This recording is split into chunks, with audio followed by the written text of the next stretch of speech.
Pasha Paroh Y Net 7. Thank you for tuning.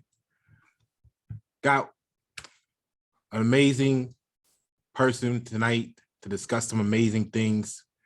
You know, we did the video on atmosphere talking about, the connections with the as above, so below, energy, circuits with the sky complete, all that good stuff. And we did a portion on biofeedback in part 1. And I was scrolling through Facebook, and one of my amazingly talented Facebook friends had a post, and I saw biofeedback thermo clip. It was clear. And I was like, no, what does it say? I need to find out. So I hit her up and was like, can you expand on what that was all about? And she said it was thermometer was the word. I didn't want to assume. And one thing led to another, because the biofeedback thermometer is the exact tool that we were talking about in that section. And she does some amazing things with electric current in the body. I'm gonna let her introduce herself. Nicole. Yes, say hi. Hello. So my name is Nicole Sublette, and I am a licensed psychotherapist, and I am currently getting my doctorate in bioenergetic medicine. And I've always just been so fascinated between the connection between mind, body, and soul. And really there is no disparate or separate pieces, that it's all one and we're fully connected. And so that's why I'm here, is just to talk about our connection from mind, body, and soul. Awesome. Now, the word physiology comes into play here. And physiology, the etymology of it is natural science. So tell us a little bit about the physiology part from your perspective, because I don't think there's a much better term that could be used talking about how we're dealing with natural science here.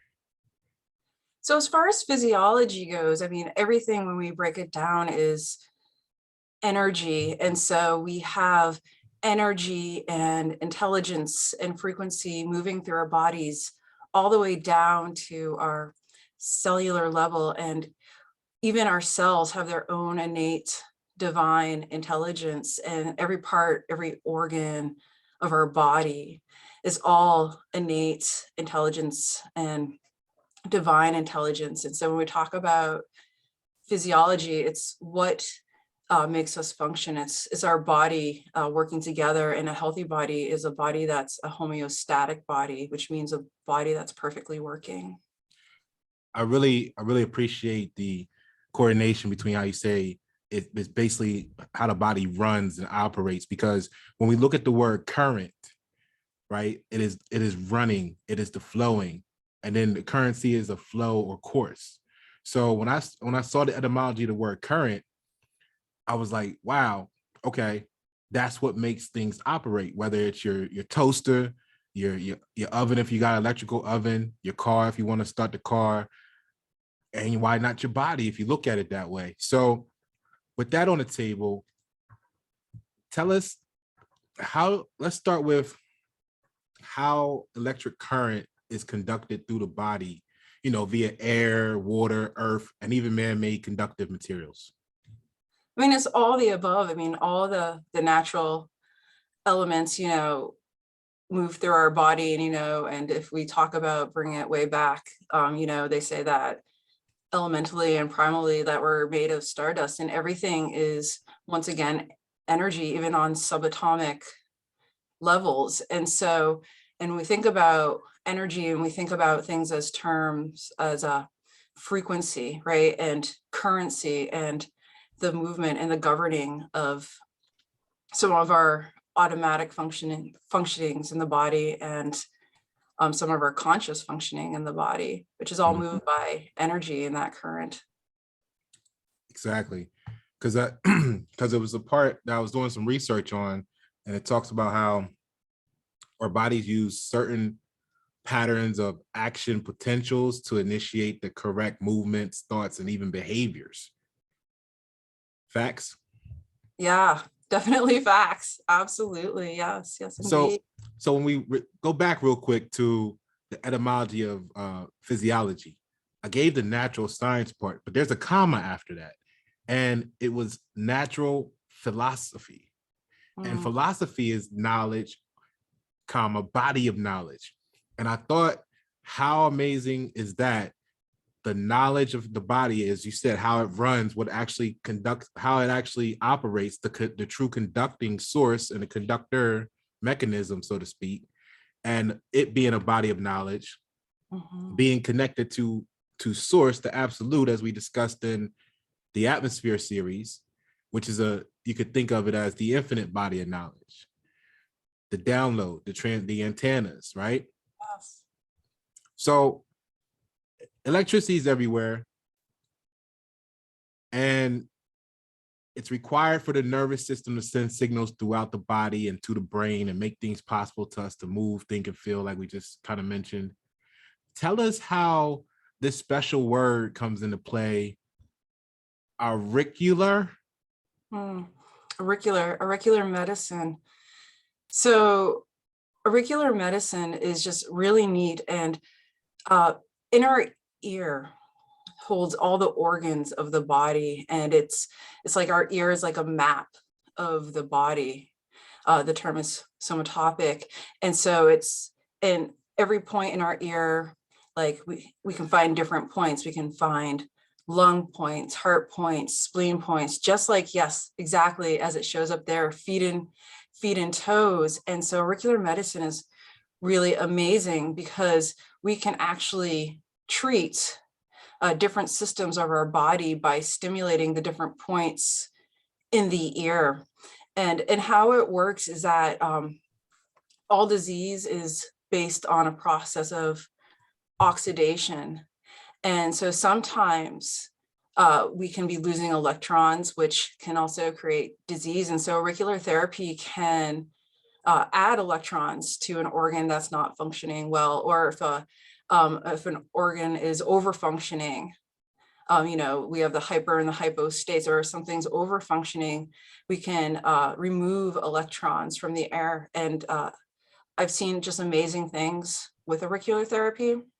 And also what's really cool is that we can tell if there's something, if we have any pathologies or diseases in the body by things that show up in the ear. So for example, if there's a line across the lobe that can be indicative of a cardiac condition, lines before the ears can be declining cognitive conditions, brown spots on a certain point can indicate a pathology. Flaking, like if you have white flakes in the air, it's indicative of perhaps there's a chronic untreated condition. Wow. And all of this can be diagnosed and treated through the use of electric current. Now, is that inputs limited to the ear itself area, or do you diagnose with the ear and then maybe input the current directly in other places of the body, or is it all done through the ear? Well, auricular is specifically done through the ear. There are definitely different points throughout the body, meridian lines that work through the body. And you can find that in, traditional Chinese medicine, such as acupuncture. Auricular is very similar to acupuncture. It's just using electrical current versus needles. I'm not a doctor in traditional Chinese medicine, so I don't have a great base knowledge of all the body points. However, it is found that auricular therapy is highly, highly effective.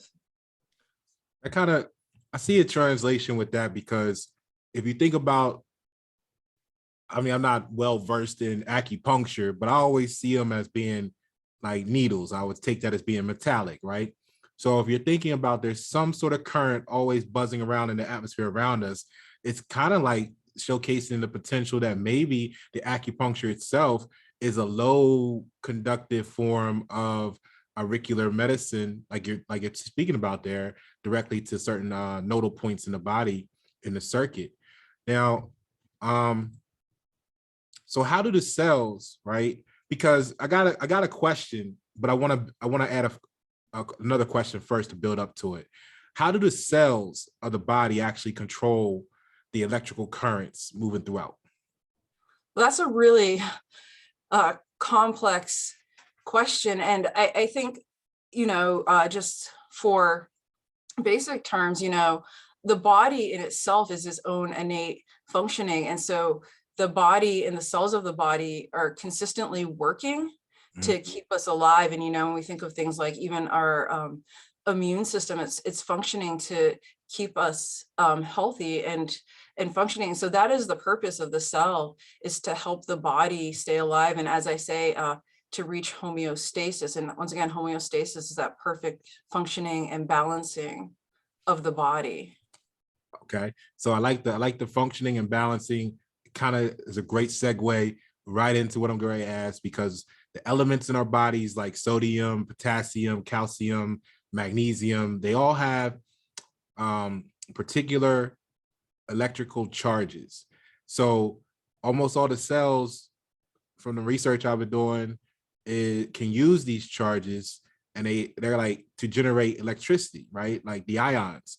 So my question is, based on this ear factor, is there certain balances of these let's say electrical conducting materials, right, that are indigenous to certain areas of the body, and that basically it would be, in theory of my crude description of it, is that how we tune the frequency of the current to match the area of the body that we're trying to get to? Does it result back to something about the unique signatures of the balance of electrically conductive materials that congregate in certain portions of the body, so they have different frequencies in different areas? Is that kind of?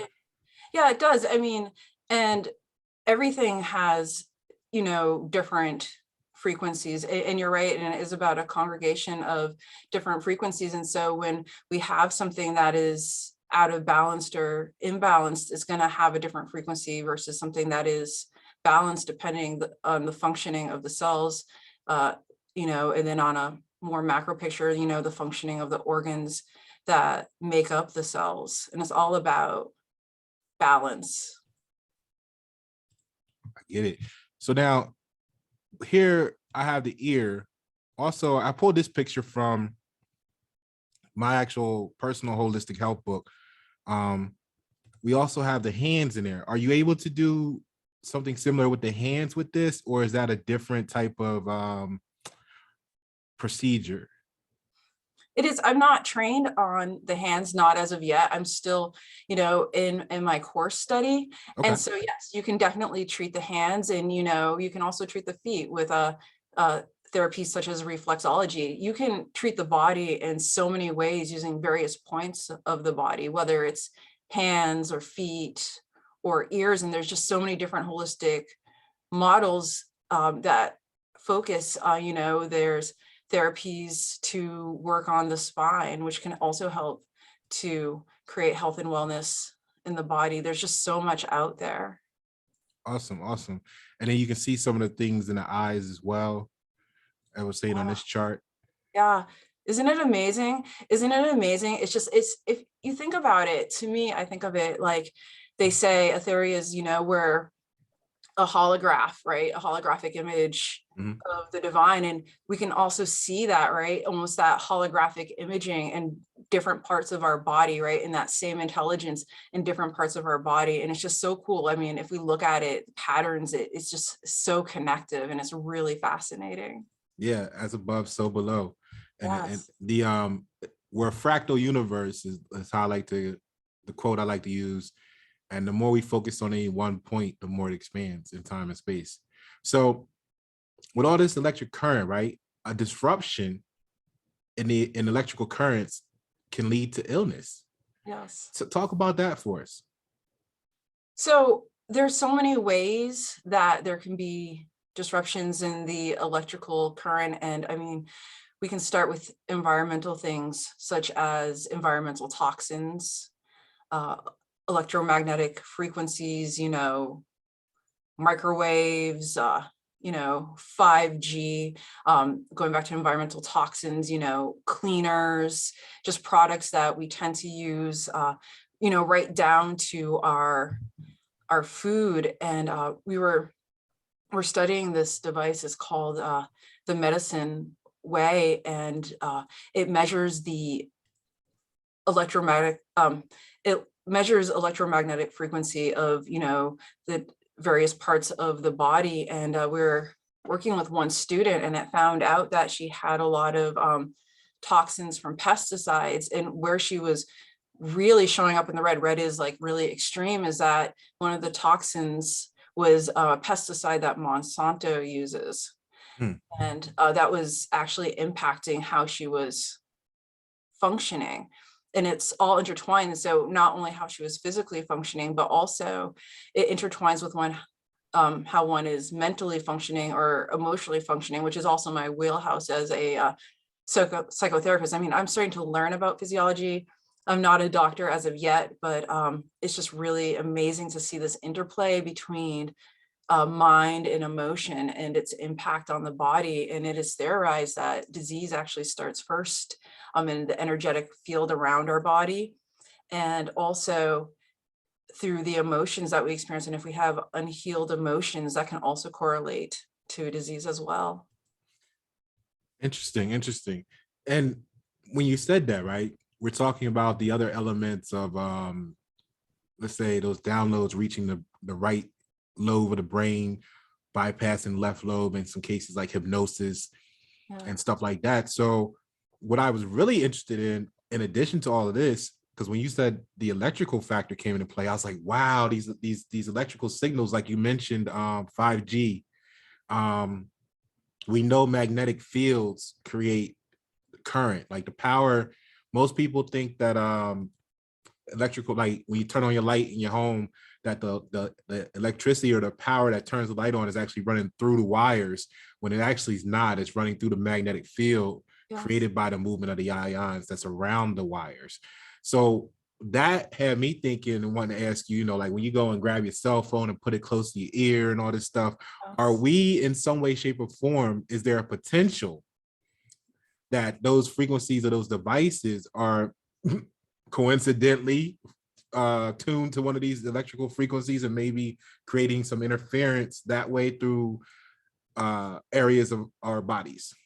Yes, it's, you know, it's coming out more and more that it can create interference. And that's actually another thing we're studying, is how we're seeing more and more interference, you know, from things like cell phones and routers. And one of the side effects is lethargy and fatigue. And so if you are experiencing a lot of lethargy and fatigue, it just could be because of your proximity to, you know, computer use all the time, which is happening more and more, you know, with the pandemic and people working from home, you know, with the use of cell phones. We're consistently tapped in and addicted to our cell phones, and it's definitely having an impact on our physiology. I mean, how could it not? Everything that we do is connected, and everything that we do impacts our physiology. It impacts our mind and it impacts our bodies. So that's like when they talk about the too much time on a computer and stuff is giving you they kind of label it as radiation exposure, right? Yeah, yeah. In front of the microwave, you know, there's, you know, it's recommended if you're pregnant, don't stand too close to the microwave. So, I mean, think about that, the implications of that. And so we have to think about, okay, even the food we're cooking, you know, microwave is super convenient, but it can also be super poisonous if we're spending all our time eating microwave food, right? And really, what is it doing to the food on this molecular level, and how healthy is it for the food? Agitating. and then we're consuming that, which is embedded into it if it wasn't already. So now that's actually a great thing that you bring up there, talking about the food, because now you were talking about ingestion. And when I was doing some research, and I have some notes, everybody knows I keep some notes around for my research. And there's this thing called skin resistance, which I was really amazed at, because they describe it as it's what protects the body from electricity, saying that more than 99% of the body's resistance to electric current flow is actually at the skin, because once you get below that, you have the salty, wet, you know, materials, and that's just a great conductor. So if you can bypass the skin via either a breakdown from high voltage or a cut or a deep abrasion or in water, now you have a more easy access. So they were basically saying that like a callous, dry hand has more than 100,000 ohms because of the dead skin cells. So how does that come into play here? I would have never I mean, it makes sense, but like when you think about resistance to electricity, it's like your skin is your best shield.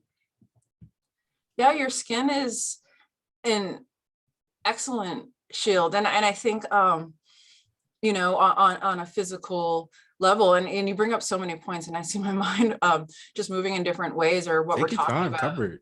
And even thinking about ingestion of water, right? And they've done those really cool studies on water, and they're actually, some are saying, and I don't know if it's anecdotal, but you know, I certainly believe in it, that also water is living, right? And they did the Japanese doctor, and his name is completely slipping me. Is it, do you know who I'm talking about?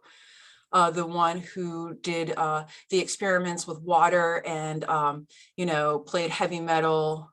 And then, you know, if you look at Okay. the water on a, you know, under the microscope, you know, it became jagged and, you know, uneven. And then, you know, water that listened to classical music or Sting for whatever reason, you know, was a more symmetrical. And, you know, they're talking about like even water that runs through pipes is more dead versus fresh water, which is actually living and can actually be super restorative to the body. And I know I moved from your question about skin, but I wanted to pause and, you know, and talk about that. And I think when we're talking about skin being a protective source, yes, but I also think about what a huge protective source is. When we're talking about frequencies around us, we also have to think about frequencies that we're emitting, right? Frequencies from the mind. And, you know, we can actually chart different brain waves, you know, theta, which is a state of hypnosis, and, you know, beta, which is a more alert state. And so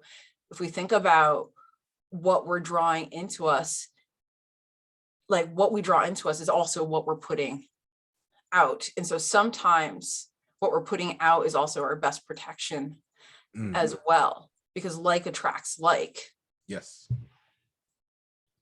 That's a great point, because like I think that was the second video, part 2 in the atmosphere series, where it brought that up, how you're matching your frequencies and hertz.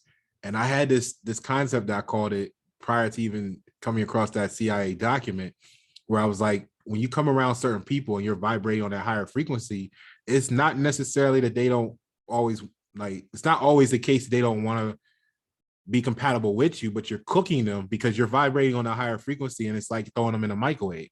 So now you made a good point about the entry and exit, because we're like transducers, right? As I put it. So we're broadcasting and we're receiving. Now, when we start comparing this and contrasting it to electricity and how it affects the body, or current rather, you get these things called entry and exit wounds. So that whole wrong mojo, wrong vibe, if you treat it like that, you can have entry and exit wounding to the body too. There, you know, go ahead and elaborate on that, since you touched on it a little bit. Yeah, you absolutely can. And so, you know, it's true. And so we have to think about like theories of entrainment and theories of attunement. And if we take it even just more basic beyond vibes, if we think about how bodies regulate together, you know, women on their cycle who live together, cycle together, people who are sleeping in the same bed, their heartbeats start to match. That's why they do things like community acupuncture or community chiropractic work, because as bodies regulate together, they attune together. And so when people are outputting, though, more positive energy, is actually possible. You can cook someone or they could be repelled by it, right? But also we can lift the frequency of other people. And, you know, the Heart Math Institute is doing a really great job of studying this using heart rate variability, which is the time between heartbeats. But what they find is that when we're in states of love, joy, and bliss, we actually resonate with the earth, you know, with the Schumann frequency, which is the frequency of the earth. So in those higher states, we're actually resonate with the planet around us. And when we're in higher states, we're actually bringing other people into resonance. And that's why, you know, when people do global meditations, they actually find that acts of violence and war significantly decrease. Or when people pray for people in the hospital, they're finding statistically that people who are prayed for in the hospital are doing better than those who are not prayed for. Amazing. Amazing testimony there, because I was just getting ready to ask you when you mentioned the heartbeat syncing, I was going to phrase it something like, is the heartbeat, because it talks about how the electrical impulse has to travel, right? And since we know that some of these signals and frequencies and pulses are coming from external of the body itself, my question was, is the actual human heartbeat linked up as a whole, linked up to like the ionosphere, and its pulse and its natural field, so to speak, that we're in? Because how do you determine what's an irregular firing or current flow in the heart if there's not some standard to base it on? What have you? Well, I think that's a complex question. But what you did say is that it's all connected, right? And it comes down to what is regular versus irregular, which takes us into some very big things, maybe philosophically or conspiracy or not wise, this idea of mass consciousness or the collective consciousness, right? Mhm. And so I think it could be hard to tell, because are we actually living our best lives? Are we living at a time where the frequency is actually high? And so what is the original baseline standard? What is the normal? What is we can feel like higher best frequencies, and we can live in those and be in those ecstatic states, which is what they say, right? And maybe that's the measure, but I think it can be hard to say if we're all collectively moving like a heartbeat together. What is the current baseline right now? I guess that's what I'm trying to say. What is the current collective baseline? That's great if we could determine that, and then that goes into the fact that to have these changes, I like how you brought it down on a micro to an individual maybe in the hospital being prayed for, and then a macro where you have the global focus groups or whatever you want to say, and that changes the outcome of things going on in the worldwide. I think what's the way to put that is the critical mass factor, because that's what we're always after, is just reaching the critical mass. Like, a lot of us are here to aid in the ascension of humanity as a whole. So we got to get the critical mass together, like you said, so that those frequencies can be just the right amount to kick off the chain reaction, the domino effect, to everybody being able to be uplifted, or at least the majority. Tell us how does that play into the let go phenomenon when you're talking about electricity conducting into the body and stuff? I'm not sure what you quite mean as far as the let go phenomenon is. So there's this thing called a let go phenomenon, like, certain voltages, you get hit, your hands can, you can let go, you know what I mean? And in certain ones you're stuck. So that kind of reminds me of like maybe that threshold of when you feel it, how people don't react to their emotions or respond to their emotions, and they keep, staying in the wrong situations, and they keep getting cooked, right? In that analogy. So there's a certain point where you stay too long, and now you're crossing into the disease or the illnesses factors, whether it's mental or physical. And then there's some people that are just like, oh no, I'm out of here, gone, right? And that would be like the ones that's like, oh, I got shocked. You know what I'm saying? So what does that create in your mind, downloads wise? As far as receiving downloads and then being able to let go, and having that factor that you speak about, where someone has maybe hit a threshold, or maybe even intuitively don't even enter into those situations. Yeah, go for it, because I put the picture out there. I wanted to see what download came into your mind through you, and so you're already there going with it. Continue. Yeah. So, well, when we think about downloads and we think about the energy that we are receiving, whether it's, they say that, the sun is emitting a lot of downloads through the rays of the sun. Yes, yeah, exactly.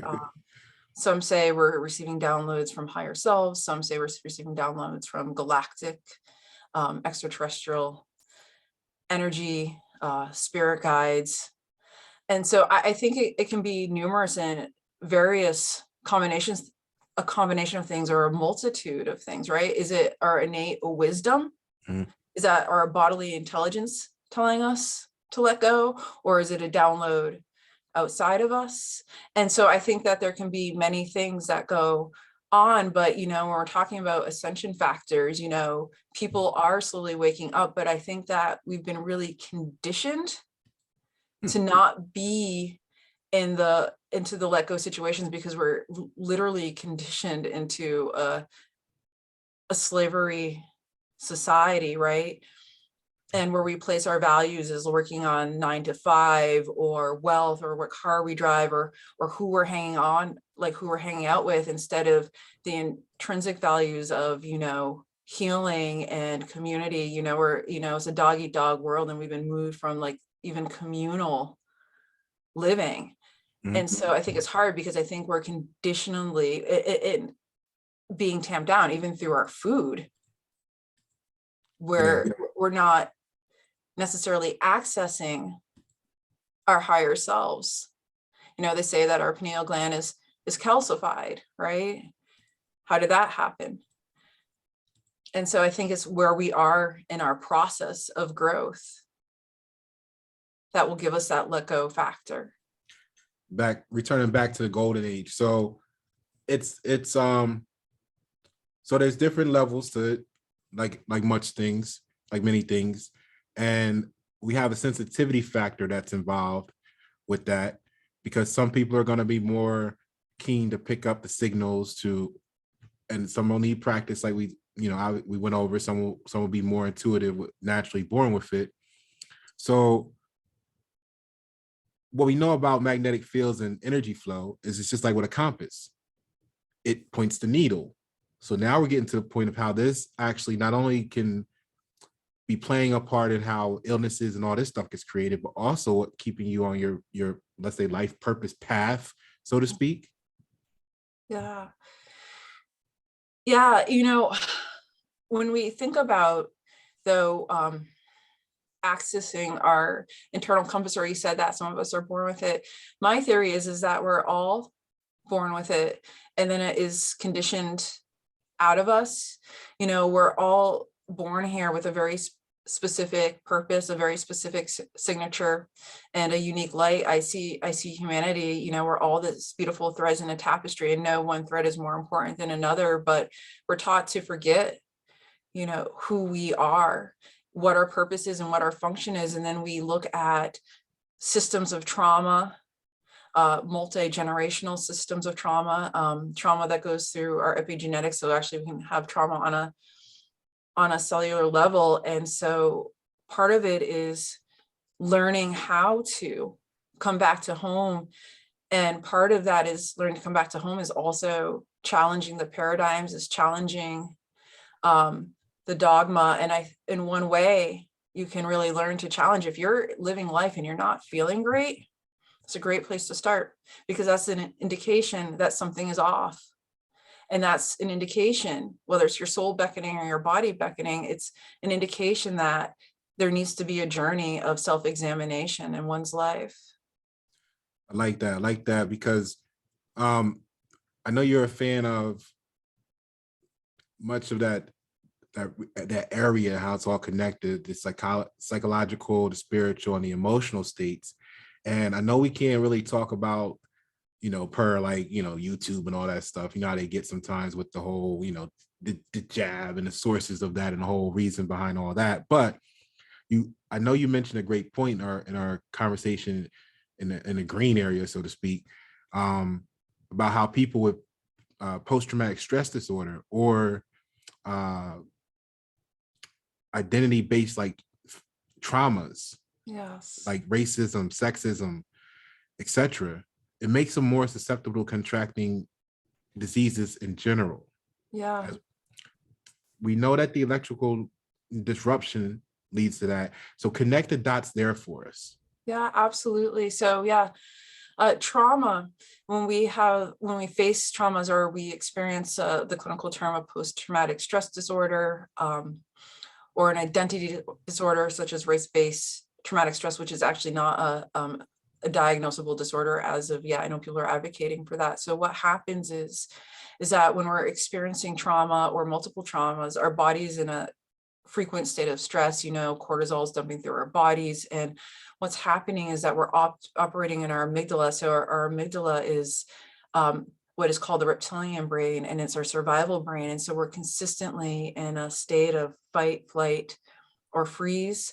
We're not in our prefrontal cortex, which is the area that emotionally regulates ourselves. And so when we're in that heightened state, like all the blood in which we're digesting our food, right, is leaving our gut, and it's moving to our hands and our limbs or legs, getting us ready to flee or to fight. And it's literally lowering our immunity. And so if we think about things on a larger context, people with marginalized identities are more likely to get sick, and they're more at risk for things such as COVID. And they've done studies that Black, Indigenous, people of color are more susceptible to getting COVID, and not on top of going into the healthcare systems in this country and how people of color are treated. That's a whole other thing. So not only being sick, but there's also massive amounts of healthcare disparities going on as well. Wow. So how do you, all right. So I like the hat, right? And I know some would be like, looks a little witchy, right? And I like magic. I'm into, wizardry and all that stuff myself, and sorcery. And, I see you got the crystal on, and we talk about electric currents and frequencies and stuff like that. So you come in here, you start playing with electricity with your witch hat on, and some people might be like, oh shit, what's going on here, right? But talk about your devices and your tools or your toys, so to speak, that go along with this arena that you're in, and helping to, heal the world. Yeah, absolutely. Well, there are so many devices and tools that I use for healing. I do love crystals, because, they carry their own frequencies, and, every crystal has different properties for what you're trying to obtain. One of my most important tools that I use, though, is, the state of meditation. And I studied transcendental meditation. Mm-hmm. I used to be someone that was just chronically anxious, before I was a psychotherapist, and it was transcendental meditation that actually really changed the way that my mind worked, and, allowed me to move into more of the parasympathetic nervous system, which is more of a relaxed, regulated state, always in being on high alert. So meditation is super important because, it helps to change the way your brain wires and fires. You can reach different states of being, like beautiful wavelengths, like theta wavelength. There's also deeper wavelengths that, they say it's like the universal consciousness, the all connected consciousness. And so meditation is super important. I teach my clients, if they don't know already, how to meditate. I think that the use of ritual is super important, whatever divination that might be. Ritual is really important because it helps you get out of the way of your cognitive brain, the rational brain. When we're using ritual, it can connect us to our ancestors. It can give us a space to actualize our deepest intentions. It can give us a space to actualize our deep emotions and ways of being. So those are things that I love to use. And I teach my clients about ritual, and it's really amazing actually how effective ritual can be, because once again, like attracts like. And so if you're doing a ritual to try to manifest something, you're actually putting that out there to draw it back to you. The reap what you saw effect. Yeah.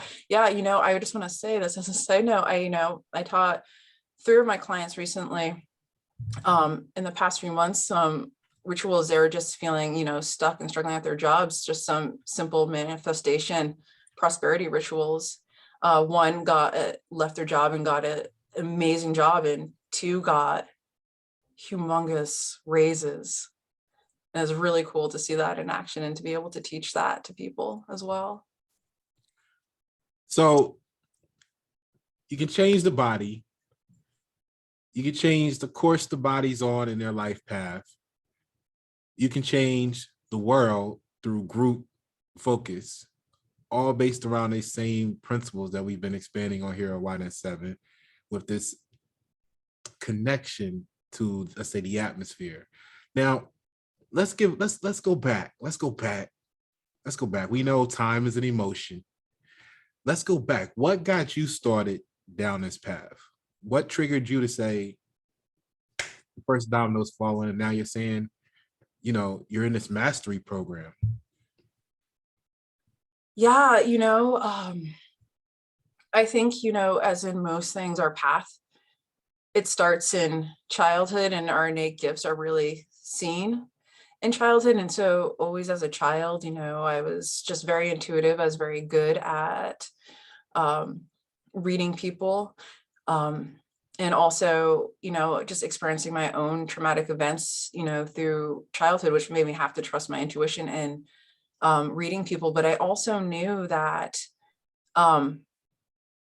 through viewing pain and suffering and through the eyes of the child, I knew that there had to be a different way of being, a different way of experiencing, a different way of living, and even a different way, even as a woman of color, as a Black woman, people putting limits to what I could be, or saying what I could or couldn't be, and what my expectation was. And I decided that there had to be a different way. And so I worked really hard to challenge myself to move into the spaces that my heart felt that I needed to go, which is to work with people, primarily women, to help them to self-empower and to move against all the messages that we're receiving. So that's what got me started. That's what got me started in the mental health field. And then the mental health field is, well, first of all, the way that we diagnose is based on a system of racism, and then the evidence-based practices that were taught in grad school. The people that they're practicing on typically were white, middle-aged males, and it didn't really match the demographics specifically of the people that I was treating. And so some of these modalities don't work. So I really started to question the origin of what we were being taught and how we're taught to practice. And that's what led me to start the study of bioenergetics, which I'm still, relatively new to, but to discover different ways. And I took also various trainings. I'm a certified hypnotherapist. I'm a certified integrative medicine practitioner, which is doing a holistic approach through like herbalism and food, meditation, movement.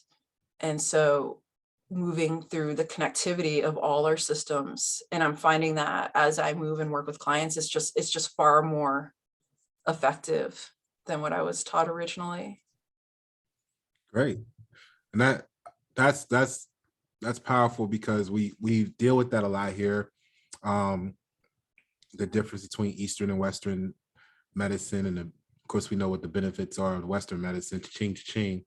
So I'm really glad to have you in the network.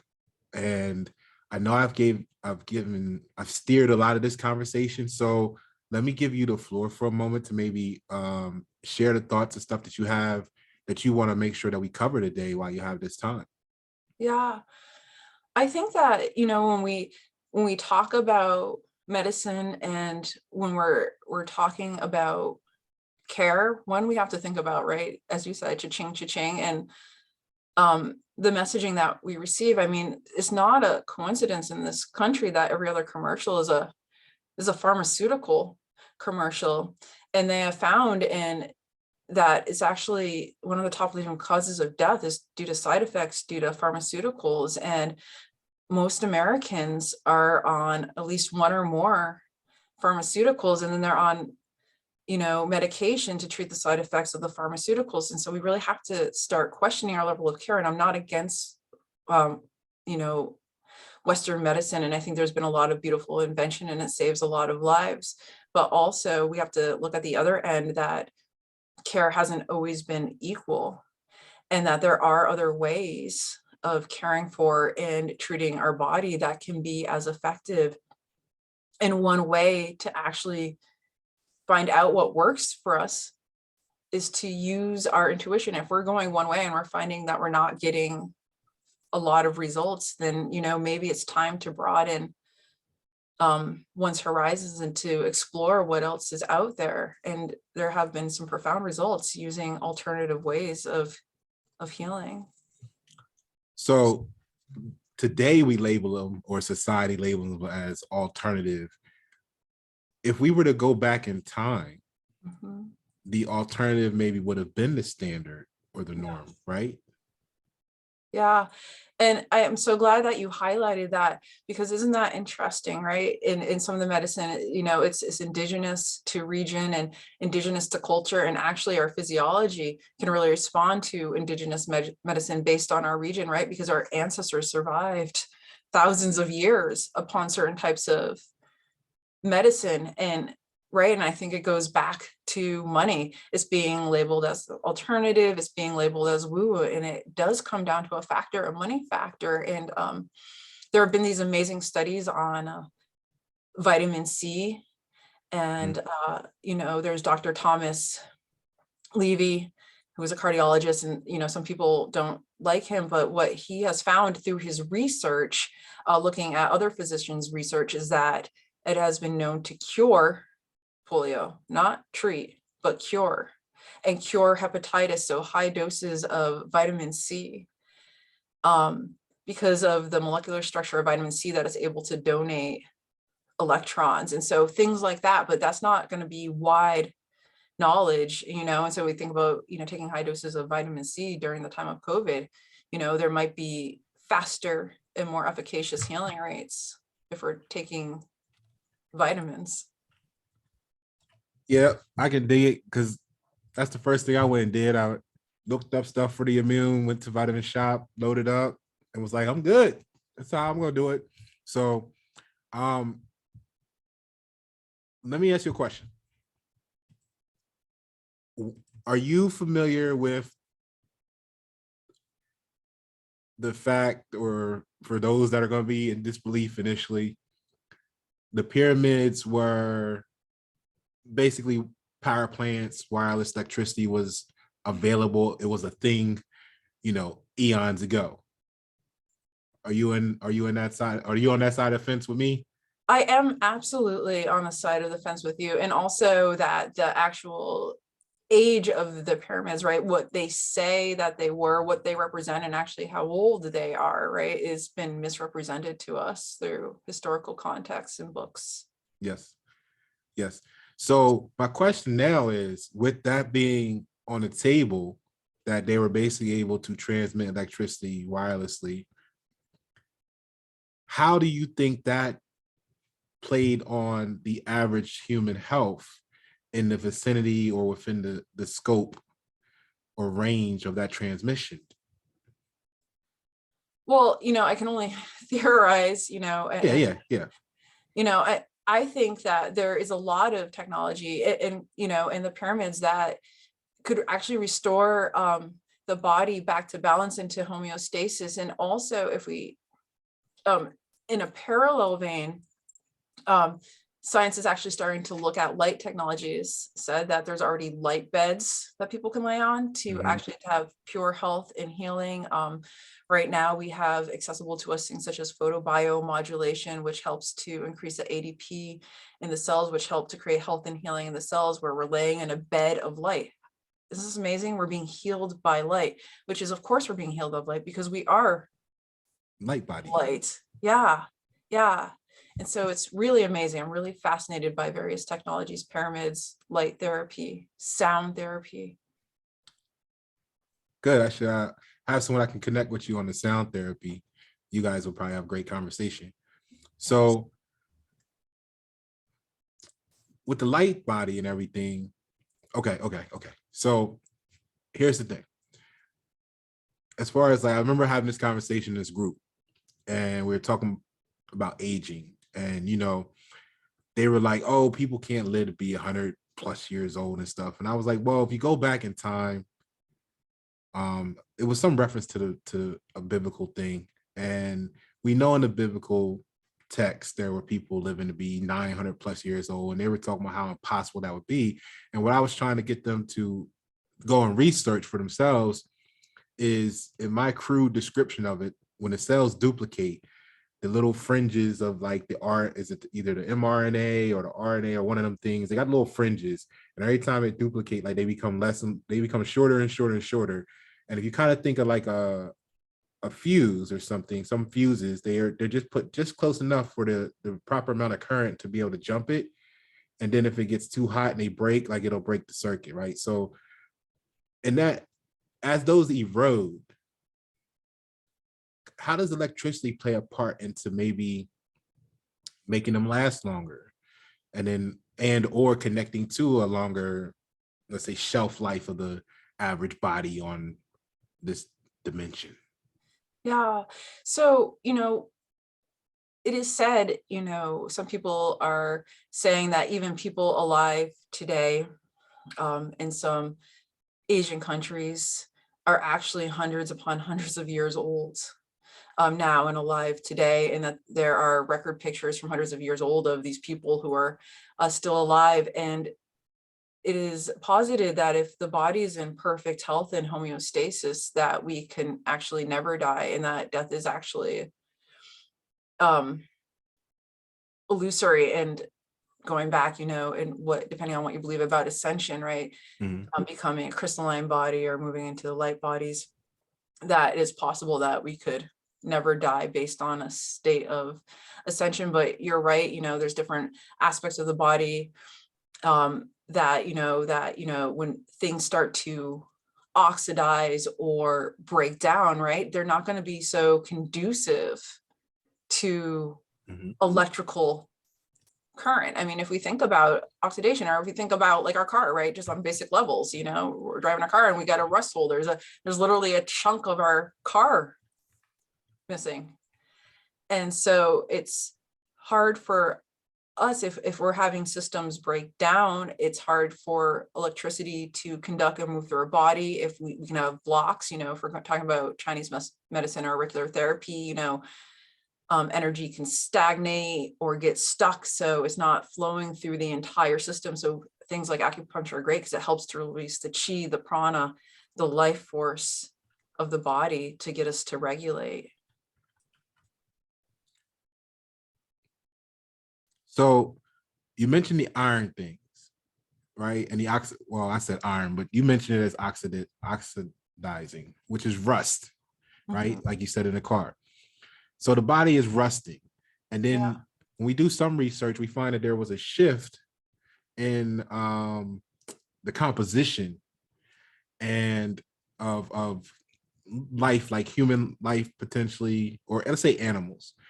There was a lot more presence of silicon-based life Mhm. versus the carbon, which has got, for some reason, more of the iron involved in the functioning of the circuitry, so to speak, right? So now when we go back to the crystal, silicon is more crystalline, like more like a crystal than iron, maybe, right? Yes, yes. So would that promote why things were able to get so big and massive and maybe live much longer? But you're saying Yeah. we could probably still do it with the iron base, as long as we, have proper detoxing and etc. Yeah, absolutely.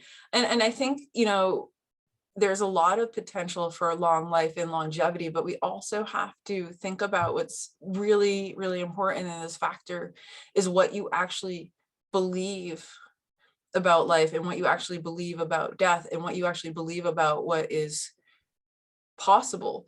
If you believe and are taught that you're meant to live 80 years on average, then most likely you're not going to live past 80, because that belief becomes ingrained, and then therefore that's the reality that you manifest, and that becomes a whole thing on reality. Like, what is reality? But in this three-dimensional reality, it's conditioned beliefs. Right.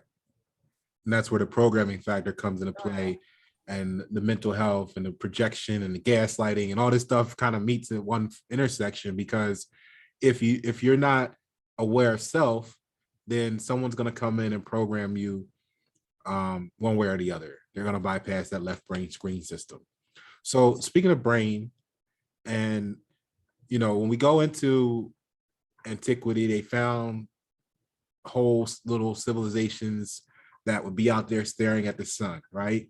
And I was doing research on this many years ago, and they said, when they asked them what they were doing, they called them sun worshipers. And then what they asked them what they were doing, they said it basically boiled down to the fact, how they be, which I know you're probably familiar with, but I'm gonna paraphrase it for you out there. So when you get the fact that they try to program us that the brain only uses like 5 to 10% of its potential, what they were saying in their hypothesis was that the brain's like a supercomputer, but it doesn't have the energy to run at full capacity. So when you allow yourself to charge through the eyes, so to speak, at the certain angles so that you don't fry stuff. But what they were saying they were doing was the eyes are directly connected to the brain, one of the few organs, or the only organ that's directly connected to the brain. So that photosynthesis or that energy download can go right in and supercharge the brain, which allows it to run at a higher capacity because it has, more battery life, so to speak, right? What's your stake on that? What's your claim on that? Yeah, I have, heard that as well, and that there is something there, and, that the sun in itself, it comes through to us as ways to recharge, and there can be downloads or codes also in the sun itself, and you don't have to sun gaze to receive the intelligence and the energy of the sun. But if you think about without the sun, there is no life. So of course it makes sense that people could charge their brains through the use of the sun, through the use of the energy. It makes absolute sense. Cool. So that's amazing. We covered a lot. What do you have on your mind that you'd like to share? I mean, I'm excited about this because this connects everything. It does. I think that talking about this is so vast, and it can move into so many ways. But what I'm finding is that conversations like this, or even people listening to this conversation, this is really important, because if I think people who are showing up tonight, they're here for a reason, because they crave knowledge, they crave truth, they crave something that's different than what they've been taught. And we're starting to learn, and I really believe that we're really starting to wake up. The newer generations coming up, they're absolutely amazing. I'm a Gen Xer, right? And so my generation, we're jaded flannels and grunge music, and we're seeing all these beautiful movements, and we're starting to challenge the paradigms. Mm-hmm. We're starting to challenge the authorities and start to return home. And I think we're going to see a lot of different things. And I think we're also going to see a lot of different unique and beautiful ways of healing both our mind, body, and souls. And also, I just want to say as a side note, just because it comes to me now, that I think it's really important that as we're living on this planet, to really connect with this planet, to spend time with this planet, and to let this planet speak to you, because there's healing from the sun. And also, there's healing in the forest. That's what they have, forest bathing in Japan, a lot of forests dedicated to that. So it's just connecting to also the natural environment around you can create a lot of healing. I'm glad, you make a good point with that, because there's this thing called grounding, where you go barefooted because the whole rubber soles is separating us from the earth itself. And what that does is it traps, I want to say negative, I may be wrong with that, but it traps like the negative ions. Yep, negative and ions. It makes the toxic build up in our body. So we go and discharge by putting our feet in the ground. Yes. And then I'll say this, and I want to hear what you got to say about it, because it makes sense why people always feel so great when they go to the beach, because that's for many people, that's the only time they're actually out barefooted in some sort of earth. and sun for some sort of period of time. So they always come back, oh my God, it was amazing. I feel great. Speak on that.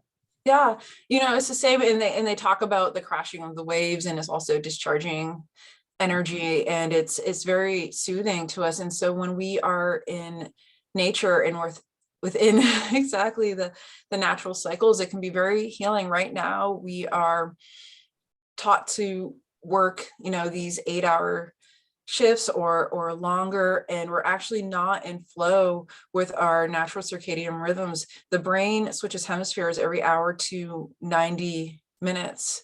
And how you can tell is there's a simple test. You just test your nostril. Like, if your left nostril is open, it means your right brain is working. So the more creative side.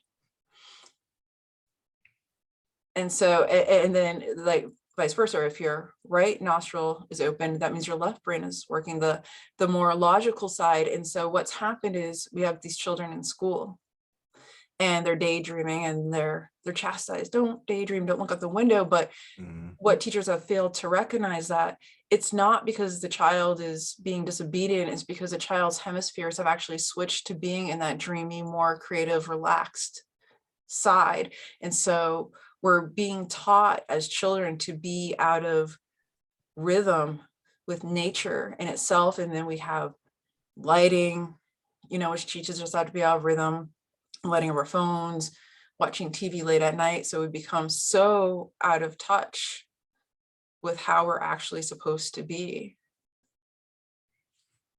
So that's interesting about the nostril thing. I didn't know nothing about that, but it makes sense when I think about what I do know about the left brain being connected or responsible for the right side, and the right brain being connected to or responsible for the left side. So you're saying that the actual lung on that side fuels that corresponding brain as well with its supply of oxygen. Yeah, exactly. So Wow. it's, opposing sides are responsible. So right, exactly, as you said. So so with that on the table now, with the nostril thing, because I'll tell you what I've been working on, ironically, this last week, is I've been working on trying to just work the muscle of the right here to open up, maximize both nostrils at the same time, and a balanced thing. So now, would I really be breathing and fueling both sides equally if I do this right? Or is it still going to be a rhythm where it's going to stay left or right? What's the pros and cons? Am I going to damage something? No. I mean, when you talked about just using fractions of our brain, right? And the brain is a supercomputer. So being able to access both hemispheres of the brain, can really be an ideal state. It's not bad to be using one side versus another, but if you can access both hemispheres, it can have profound effect. And it is said, if you're accessing both hemispheres, that you can be actually accessing optimal states, more heightened states and intuitive states. Just imagine if you're just operating in what we would call balance. That's what I like. That's what I like. And then, because when I looked over that CIA document, I kind of felt, I learned about myself where, when I was talking to some of the people that were studying or focused on just the transcendental, or even the biofeedback, right? We know we can do that, but then I had this other stuff that I was doing, and it didn't make sense until I actually read the document. And they're calling it the gateway and all this stuff, but that's where you kind of, that's the only one they say you actually are, well, per their description, that they're saying that you're actually operating when both brain lobes at the same time. And I guess that's kind of what led me into wanting to focus more on the breathing maximization. And one other thing is I've been eating a lot more salads and greenery, because I had to the download that I needed to do that so I could increase my my connective, with the whole wizardry and sorcery stuff and all that stuff, and all that good stuff. So I'm on this journey there, and that's actually it was funny that you said that, because that's the last thing I've been working on this last week. Really, is focused on that, like making them just getting as much air on both sides at the same time as possible. Yeah. So, That's what else do you have on your mind in the wide world of infinity? I like infinities. I like infinities too.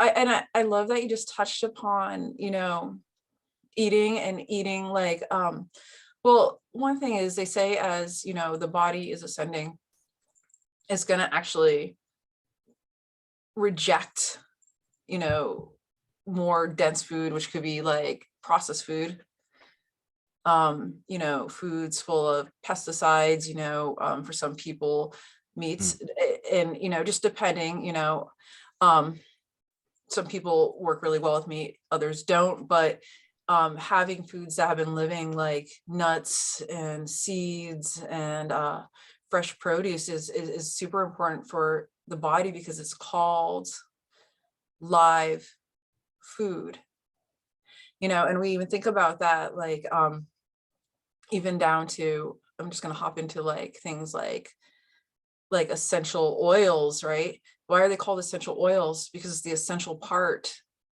of the plant. And so once again, when we really fuel our body with what we need, we can really access higher states and ways of being and living. And if we're not dense with, especially processed foods, they're so dangerous, right? And things like sugar, is a neurotoxin and addictive. When we load our foods with that, we're not able to access those higher states of being. It tampons down our intuition. It tampons down being able to access our heart energy. It tampons down just being able to have good relationships. It's found people who have highly processed food tend to be more angry and tend to have worse relationships. So it comes down to even impacting your relationships. If you're eating poorly, you're probably not going to have fantastic relationships in your life. That's a whole conversation topic right there. You can eat your way out of a relationship. so for better or for worse, there, write that one down. You can eat your way out of relationships or into one. So you brought up the term processed foods, and that flashed into my screen. Conversations I've had with people that were, the vegan world people, right? And I was talking to some of them sometimes in the past, and I'd be like, well, look, you gotta understand that what you just showed me, about 80% of what you be eating, it's that it's not chicken, it's vegan chicken. And I'm like, but that's processed food, and part of the dangerous part of food is the word processed. So I was kind of wondering, not so much wondering, I was kind of emphasizing that there was still a heightened element of risk, even though you feel vegan, but you're eating processed vegan food. How does that play together? Yeah, it's so true. There's like a lot of misconceptions of like healthy versus unhealthy, and that has a lot to do with packaging and labeling, right? And who actually owns food and food products. That's a whole other thing, right? Yet one can eat vegan and can be extremely unhealthy, right? If you're eating foods such as, like vegan salami or whatever, right? It is a processed food. It's absolutely unhealthy. It's man-made. If you look at the ingredients in it, you're going to see a lot of oils, a lot of corn syrups, and these foods actually can create increased inflammation in the body. And so when we're having increased inflammation, we're having lowered immunity. And so if one is going to, be in a plant-based lifestyle, then really it's eating foods as close to as source made it as, it was intended to be, because the other stuff can be really toxic and really poisonous for the body. Wow. So that's like the distilled water factor, because when you have the inorganic material and elements in the water, your body can't process them, so that's where you wind up getting deposits in the joints and the muscles and even in the brain, and get those illnesses and disorders. So this kind of, when you look at Bruce Lee's Be Like Water, water is a great comparison to electricity, the current, the flow. So if you have impurities in the body, it's going to disrupt the flow like rapids in a river. Yeah. Yeah. Absolutely. And, thinking about water and, we don't always have access to good water. Not everyone does. And, things that create good waters can be really costly. But one simple thing people can do, because if we're talking about energy and frequency, is to pray over your water. And if we go back to those experiments, right? And the basic structure of water, when it's played classical music or sting or loved over, it makes it more geometric. So just even praying or setting intention over the water and then consuming it. And it's same with the food. If you can pray over or have ritual over the food that you eat, it can be really healing, because also a lot of what we input into our body is also a state of mind. So I believe that even if you, if you're drinking or smoking or doing whatever, if you truly believe that it's good for you, then it has a potential of being good for you, because a lot of this is about belief. There are some people who have lived to be very old who have lived off of Twinkies, cigarettes, and whiskey, right? And they've had this longevity, sometimes longer than someone who ran 19 miles a day and ate veganism. And it makes you wonder, like, what did they believe about their life? Or did they even waste any, I'm not gonna say waste, but did they even allocate energy to life itself versus something else, like just enjoying the day, the moment, the arriving at this destination, something like that, other than the day-to-day elements that make you stress out, for those that may stress out over that. Yeah, it's so true.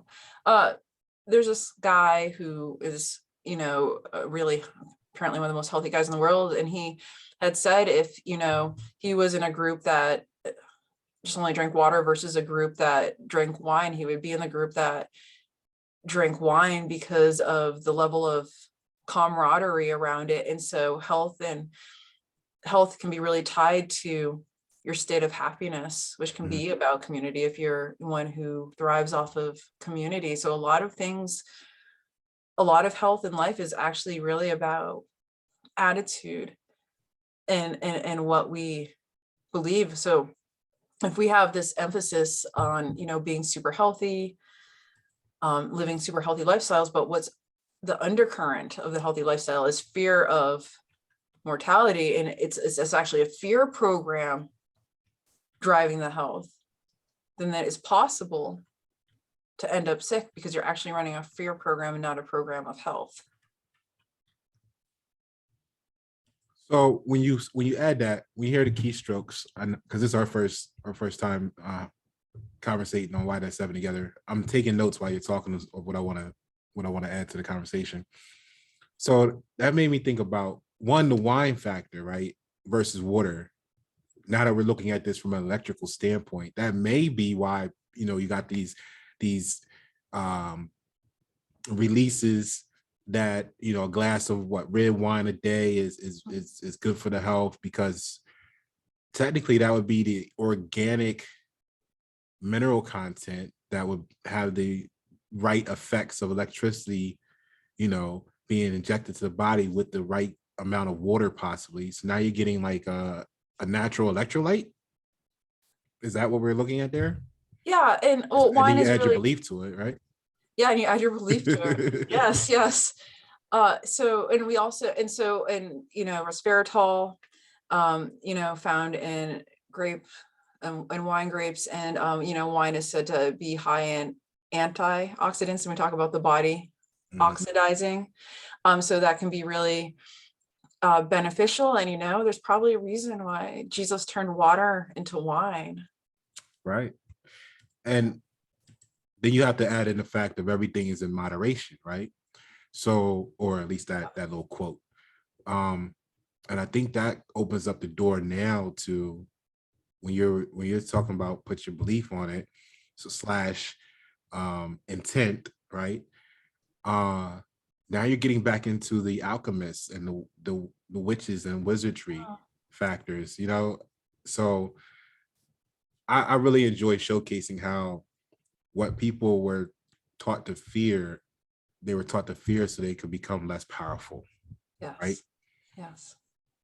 So that's pretty amazing there, because now you're focused, and now you can say, hey, I'm gonna put this little mixture of this together to do this to the either my body, another person's body, the atmosphere around us, you know. Yeah. Yeah. You know, I really love and resonate with what you said. You know, when we're taught to fear, we become less powerful. And so we're always, you know, that's why we live and are indoctrinated into programs of fear. And I really think about that in the context too of, you know, being a woman and all of the images that we're bombarded with, you know, it's starting as, you know, as little girls. We're just bombarded with the idea of our imperfection, and most women end up completely dysmorphic and not loving themselves. And so what happens if you have a woman who's not loving herself? She can feel less inclined to actually go out and make worldly changes, or doubt her ability, or get into relationships that keep her down, or take jobs that don't lift her up, and to really settle. And this is, you know, not shaming a woman. This is how the woman is programmed to be. She's programmed out of her divinity. And so it's really, really important to peel that back, and to really peel and to look at the illusion, because we're all man, woman, and I don't mean it I don't mean it based on, you know, gender or sex, but however we arrive, we're all divinity, and we're programmed out of that. The balance, the yin and the yang factor, Yeah. was what it's, I guess, actually most perfected, which you have to understand that that's what makes the imperfections part of that individual perfection. Yeah. Yeah. You know, I spend a lot of time telling people that, because we all know someone that if not ourselves at some point in the past, even too, but we all know the people that they're talking about their flaws, or they're telling you, you know, you can scroll down Facebook any given day and see someone saying, I'm not perfect because, or I need someone my flaws. Like, why are you saying they're flaws? Why are you focused on it being that negative energy around it? Because that's part of what make you the perfect you. You know what I'm saying? Yeah, that's so true. And it's so beautiful that you said it. You know, our flaws, if we can call them that, is part of our perfection and design. And everything is really, if we look at it, is actually beckoning us into self-love. You know, I work with a lot of people, you know, a lot of people will come to therapy because of their relationship with their family of origin, their caregivers, or their parents, and the messages they received. And if we really dig it down, is that we receive messages and we receive challenges because it's actually a beckoning to return to self and to love ourselves. And if we can actually love ourselves despite the messaging and the challenge, that is the truest path into loving ourselves. So we have these challenges because it's telling us to go deeper. It's to question and to go deeper within, to find our perfection within ourselves. And people do get hung up on the story, you know, my mom did this, my dad did that, and then they never challenge themselves to move beyond the story. They never challenge themselves to move beyond what their caregivers told them to do. And then they live that as a haunting pattern and a haunting cycle through their entire lives. And they don't move beyond it, instead of saying, my mom or dad or caregivers did this, and I'm going to challenge that. And I'm going to push myself beyond that. And I'm not going to buy into that. And then when we do that, one, we break systemic and multi-generation trauma. And two, we're also creating world peace, because when we're finding that peace within ourselves, we can also create that peace with it in the world, in the environment around us. Absolutely. I find myself often, because people will ask you in a conversation, well, how about with your mother? And they're like, nah, I don't fool with them. You know what I mean? They're like, oh my God, why would you fool with them? You're like, not well, and then they always want to like throw on the sympathy. And I'd be like, nah, you don't understand. Like, that was the best thing that could happen for me. It made me those elements that you may have not understood when you were living through it at that moment. You may have felt some type of way, but when you look back on it, you're like, man, I'm so glad it happened like that, because it made me like this. Part of one of the greatest attributes I have is being what I call emotionally unavailable, is how I label it. And it's not that I don't have emotions, it's just that I don't have emotional attachments. And that allows me to see the infinity and not be so emotionally attached to the variables of the equations. So which is very, very much the issue when you were speaking earlier about the warfare on our women, or women in general. Because if you want to control any population, you control the women, because they're going to influence the men. Once you get them under control, you can take over a whole entire population without even having to go to war, so to speak. Well, it's a different type of war, without even having to fire a shot. And you know what I mean? Because the women are going to set the standard for the men. So that's why a lot of what I work with, I really try to focus on. I know people like, get to the kids, get to the youth, but if you don't get to adults, and in particular the adult women, you're not going to have anything to reinforce it, even if you were to change the minds of the, or let's say not change, because a lot of them already kind of know, even though they may not be totally doing it right, but they kind of know where they're supposed to be going. But what I'm getting at is, if they don't have the reinforcement to go home, now they're going to go home with these new ideas, so to speak, and they're going to be seen as problematic, because they're coming to the wrong environment with this, witchcraft, so to speak, right? This new way, that's evil. Get out of here. You're not about, they try to break you from it, but that's really what you're supposed to be connected to. What do you have with that? Yeah, we Oh, are that was a supposed lot. to Excuse be. me. We are supposed to be connected to that. And, there were a lot of things that were reverent to the female form, to the goddess, that have been since destroyed, that we don't have even a ton of knowledge about, that has been kept, from us. And if we think about the power of the woman, we are the life givers. And, we do so much, and we are so intuitive, and we feel, I really feel that we women are the heartbeat of this world. And when you corrode the heartbeat, when we're talking about the original heartbeat, when we corrode the heartbeat, we hurt the world. And so, that's my work, is to really empower women in ways that they are able to re-access who they are, to challenge what they've been told, and to really to come back home, because we're the mothers, and we're the sisters and the aunts. And when we come back home to ourselves, we can come back home to our children. If we decide to have children, we can come back home to our communities. We can come back home to our families, and we can really create some healing. So what do you feel like is the most destructive element to the women in our community right now? When you look at all that's out there that's being received through broadcasts, what do you feel like is the most damaging? Yeah. Well, it's the messaging. There's a complete assault on women, right? On all levels. There's an assault on our physicality, which there's a whole historical context on where that comes from, like this idea or these things about beauty. There's assaults on our physicality. So we're just taught to instantly hate the bodies that we're born into, which is one of the worst assaults. There's assaults on our emotions. And so a lot of our disorders, personality disorders, are based on the emotions of women. Oh, she's hysterical.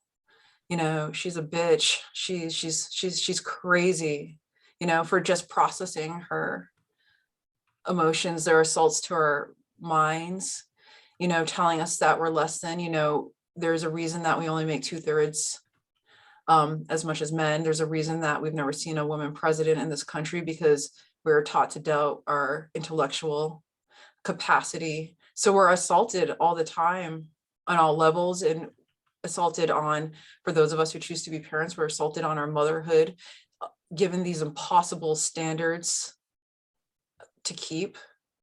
And then also on the relationship level, we're taught to go for less than. We're taught, because our self-esteem is so low, we tend to reach for those who match our self-esteem, because we're taught to not feel good about ourselves. So we tend to attract people who treat us the same. Yeah, because that would make sense looking at the projection, even if it's in the mirror on yourself, because if you're in the space of someone who's trying to empower you, it's easier to be around people that want to bring you down, because then you can, for some reason they can get that argument off, and it makes them, I don't know, it's like some energy with that a lot of people tend to enjoy. But when you go to empower people, now you're wanting them to be, I guess that makes sense, because if you're at this level, right, anything below this, you may not want to be down here, but you're comfortable with, because you don't have to do any more than what you're already used to, if you think about it from a vibration or a frequency or current flow or anything like that, right? So if someone's around you to come to want to empower you, now you gotta you gotta feel the more current flow that feels different. It's foreign, it's something different, and it's like you don't like it because it's different, right? So it's easier to stay the same, stay with someone that's going to treat you the same as you view yourself, than it is for people to uplift you at times, which actually comes into the next point I wanted to ask you about, because you mentioned like the cycles lining up earlier with women in the room or the household, and we know things like the quote unquote herd mentality / herd immunity.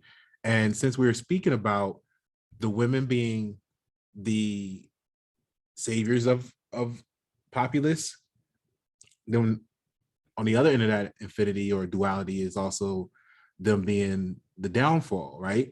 Potentially. So with this toxicness being embedded into the women, do we have a battle now going on between the telepathic relationships between the herd immunity or mentality of the women in general? Talk about that with the balance aspect that you were mentioning earlier.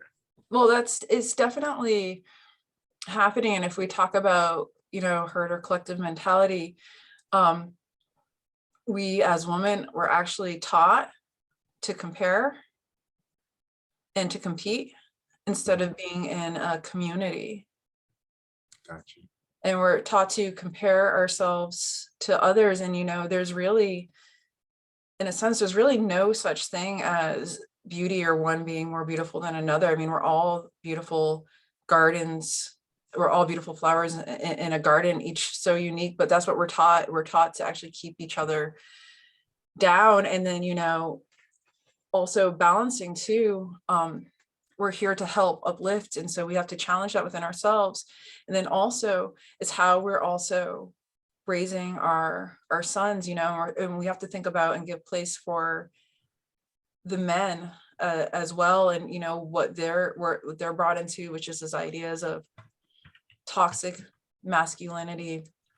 And, it's just statistically said that infant males are less likely to be tended to when they're crying than infant females. So they're taught from the beginning that they need to fend for themselves and that their emotions actually don't matter. And so when we talk about alchemy, though, alchemy is so important here because it's actually alchemizing both our divine feminine and our divine masculine. So despite gender or sex, we carry components of both, and we need to alchemize ourselves in order to create healing and honoring both the masculine and the feminine. The yin and the yang factor again. Yeah. Yes. So I've been, I get that talk come up a lot, especially with the way I look at it is competition kills cooperation, you Mhm. know? And with what you said about the way the women are programmed to be competitive, then they're going to project that onto the men, which makes them competitive, which is why there's a great lack of cooperation in our communities. Would you agree? Mhm. Or Yeah, not to say that's the only reason, but would you agree that that's starting to see there's a connection there? there is a connection there. And so when we look at, supremacist culture, and it's based off of individuality, so that pitting is super intentional. Because imagine what we could do if we actually did work in collaboration. It doesn't mean we all have to have the same opinion, but what collaboration means is that we can honor each other's values and honor each other's differences at the same time. And so if we all worked in collaboration instead of individuality, we can make some beautiful and incredible changes. Mhm.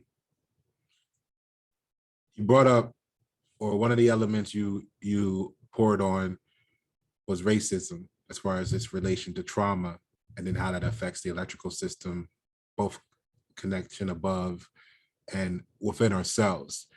So when you just said that, like that camaraderie, that reminded me of like how I be trying to explain racism to people.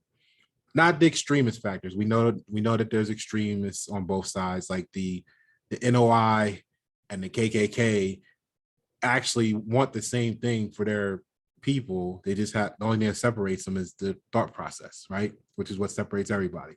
So what I'm getting at is the more general, like, oh, they didn't hire me because I'm gonna call myself black. You know what I'm saying? And I was like, when you look at that situation, if you got a position in where you were able to be responsible for who you hire, who works with the company, who gets the, I think naturally most people wanted to be, they probably would look in their family first. Then they would go and say, well, who's in my neighborhood? Who do I know? And then the secondary question is, well, can they really do the job? You know what I mean? Or are they going to get out there and embarrass me or endanger someone, et cetera, et cetera, et cetera. So what I was trying to point out is, if we accept the fact that a lot of the, like some large percentage of what we call racism is really favoritism, and it's actually the same favoritism that many of us would have if we were in that position. Now we could see the value of actually creating our own, so that we would be in a position to put people in position, and then we wouldn't have to worry about going through the racism, quote unquote. And then maybe then their roles would be reversed. They'd be telling you you're racist because you didn't, you know what I mean? Now, what that would do, I think, relative to this conversation, is then that changes the whole perception of what's actually happening around you, and or quote being done to that person, which now it looks like it's going to affect them electromagnetically, alchemy, and telepathically with everybody that they're, the whole humanity, right? Yeah. Just from a So, shift of perspective. yeah, I do a lot of diversity, equity, and inclusion work. And I'm going to be getting a grant to train the mental health centers and the behavioral health centers in the state to just to talk about this, and to look at organizational policies and systems and the way people operate in the context of, who has power, who has privilege, and who has opportunity.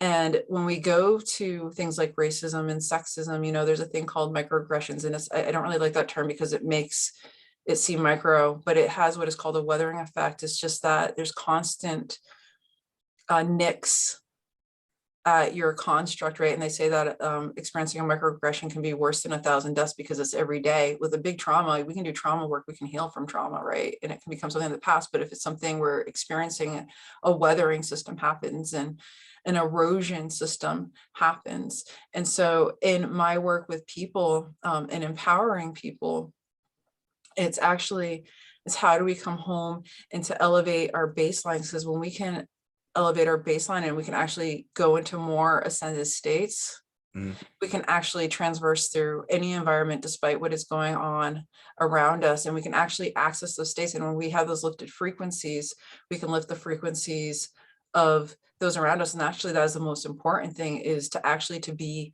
not so much in our head thinking cognitive state or egoic states, but in our heart-based states where we can actually feel and experience the connectivity of all. When we're all in that state, we're just in pure gratitude. Each breath is ecstatic, each breath is blissful, and you can feel the connectivity, and everything matters at the same time. Absolutely nothing matters. However, it is a healing state. And so when I say nothing matters, I'm not saying nothing matters, but I'm saying the stories that we tell ourselves, the narratives that we tell ourselves that keep us down, we realize it's all illusory. And so the goal is to practice being in a heart-based state, to practice compassion, and to practice gratitude is so important. So I know, thank you for bringing that up, and the heart and everything, because I have these conversations a lot with people when they be like the heart or the mind, and I'm the one that's sitting on the sideline talking about, well, you need a balance of both, because once you get that balance right, you gotta add in the atmosphere, and then that's how we got there, right? So but yeah, you're right in the destination you're trying to arrive at. So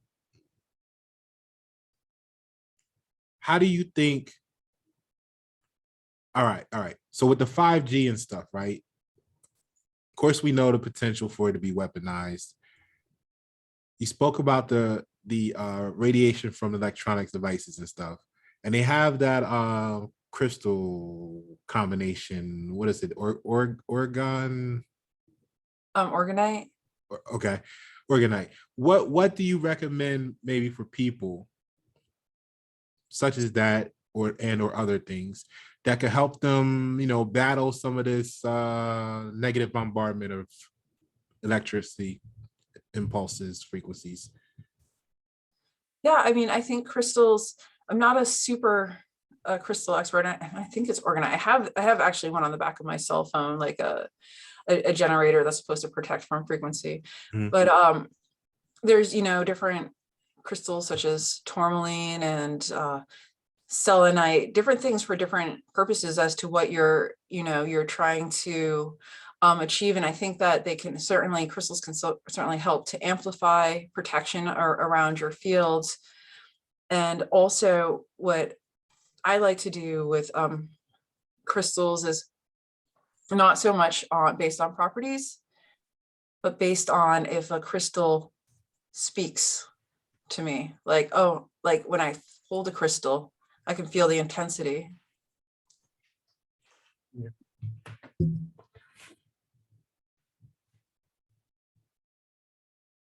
You just mentioned it. I have a bunch of crystals, and this is one of my favorite ones. Yeah, is that selenite that you have there? Yeah. So you mentioned that. I was, let me just grab that real quick. Yeah, it absorbs a lot. So how do you care for your crystals with the sun or the moon? Tell the people that aren't as experienced with crystals and stuff like that, why you're recommending crystals in particular, and some basic care or charging mechanisms for them. Yeah, I mean, different kinds of crystals require different kinds of care, but they say just one basic thing that you can do is you can charge your crystals, with the energy of the full moon, which helps to, kind of, when we say charge, kind of to help clear them. And, we have a full moon coming up in 2 days. For anyone who's interested in crystals, it would be a good time to set them out there.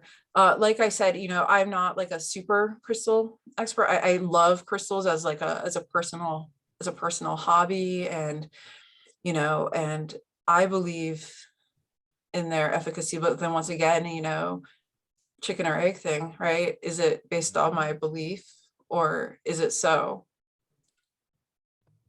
This one may be more just so. because like, for example, when we were talking about the pyramids, we know that the crystalline structures were indicators of why those materials were chosen, because they have electric conducting properties.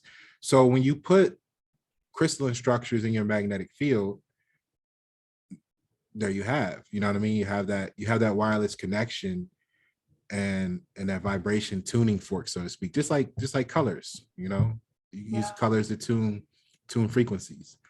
Yeah. So that's in the light, the energy, and basically everything we're talking about is a frequency or wave. It's oscillating. It is. Yes. And I align with you. You know, I believe in their power, in their purpose. And so I think that if someone, you know, wants to use crystals and also believes, I think they can feel into it, but it's just, if there's, you know, skepticism, they might not benefit as much. But, you know, for me, as I said, I will pick out a crystal, and, you know, like I have a piece of selenite that I carry in my purse, you know, and I just love this crystal so much. And I believe, and I feel that this crystal protects me. And that's why I carry it with me. And so, yeah. And as you said, you know, structures and currency. Yes, I align with you on that.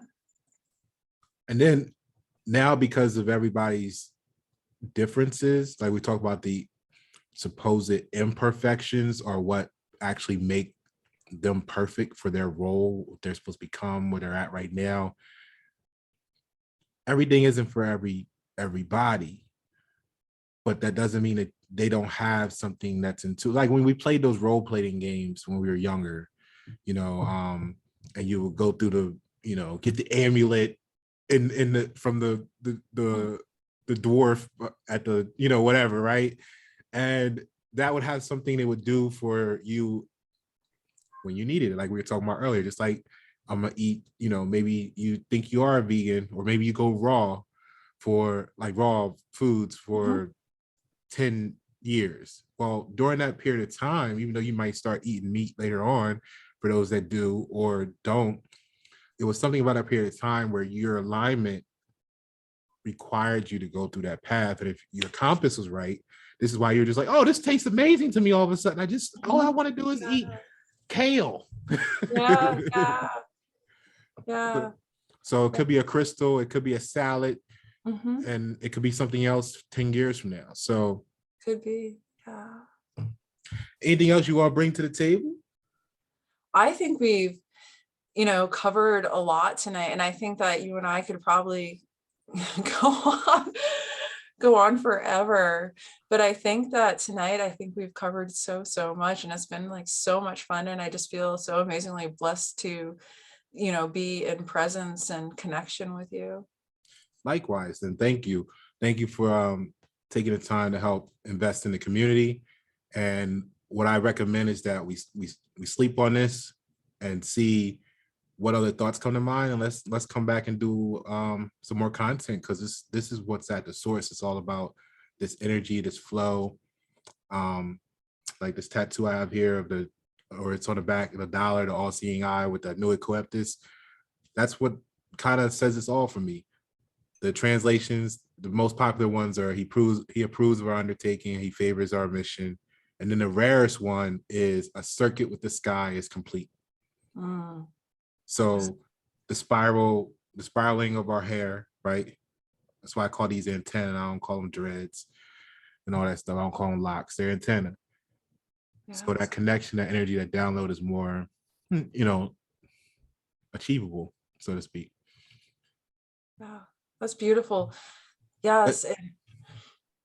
Yeah, we will connect. And as you know, as I'm learning more about different devices and, you know, biofeedback, you know, I always love to share knowledge and give back to the community. So everything that I learn, you know, I love to share, to get that out there to people, because I think it's just so important that, you know, we're sharing and spreading knowledge right now. This is the time that is needed. Yeah, it's the time for sure. Yeah. Where can they reach you? I placed your website up throughout. I'll show it again here. Where else can they connect with you, just to see maybe what you're posting? Do you have an Instagram? You want to share your Facebook? And I'll put everything in the comment section. I mean, in the description section below on YouTube. Yeah, absolutely. So my website is, becominggoddess.com. You can find me, Nicole Sublette, on Facebook. My Facebook business page is Sacred Goddess School, which is something I'm unfolding as I'm doing more of this holistic work and bioenergetic work. So Sacred Goddess School, and you can find my Instagram at Nicole Sublette. Instagram is a new thing for me. I think as part of me is being a Gen Xer. I don't know. For me, I'm learning technology still, and I know there's a lot of Gen Xers who are like up on it, but me, I'm just a little bit slow with it. So Instagram is definitely a way to reach me at Nicole Sublette. I'm just not super present on there, not yet, but I will be. Stay tuned for that. So that's great. Any closing remarks? I just want to say that I'm super in gratitude to be here tonight with you. I'm super grateful for all the listeners out there, and let's just keep having conversations and creating dialogues and healing together. It's a beautiful time, and it's the right time, and the time is now. Well said. Well said. It's always a perfect day. Let's just enjoy the flow of both the sun and the waves. Let's enjoy the current. I'm Pasha Paroh. She is Nicole Sublette. Got amazing things for you. Be sure to check out our website. Thank you for tuning. Say bye, Nicole. Good night. Goodbye. Enjoy.